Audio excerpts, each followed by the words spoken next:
Kaunting kalaman dito si Kuya Kim Koy at nandito tayo ngayon sa Bamboo Sanctuary at ang makakauban natin ang naghatod ng ating spaghetti na si Jungjung Buyaks. Ay, kumusta man mo diha, bay? Grabe, angan yung mga bay. Uy, dugin na mo nakita, bay ba? Mo ka ni, bay. Kumusta naman ka, bay? Semi-ipit, ani, bay. Ipit-ipit, bay. Kaya kani, bay, ato ang tilawan, bay. Kaya, mo doon na ginaingon nilang ano, bay, nga spaghetti nga wate.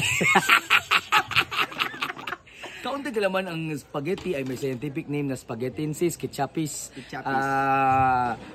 susis. Sinagulan din namin yung mga ano ko is yung mga nahagbong na mga kuan dito kinakalot namin. Ya, napakasarap talaga ko is. Ay kaya pala nagputi-puti ito dahil ito pala ay mga apids.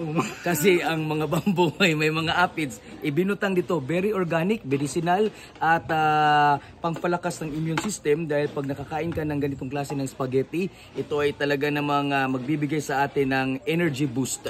Makikita naman natin ang kumakaon ng spaghetti nga si Jungjung Buyaks na napaka-pugi dahil sa pagkaon niya adlaw-adlaw. Pagkain namin ng spaghetti dito sa Bamboo Koys na kakuan din sa aming kalawasan, nakabaskog din talaga. Nakabaskog. At hindi ka talaga magniniwang at buburot ka talaga sa kalami kung adlaw-adlaw ka titilaw ng ng mga chef natin dito ko napaka-hard na magluto Koys. I-greet natin ang mga chef natin. Shout out sa inyo dyan mga chef, magsisikat na tayo nito.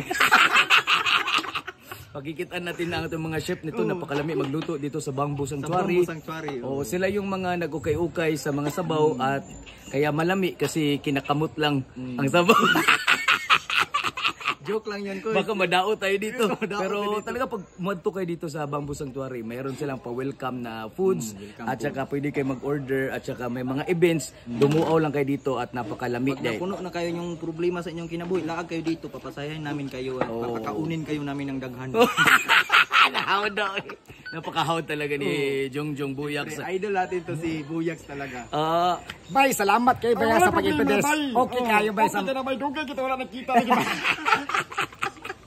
Okay kayo. Okay kayo.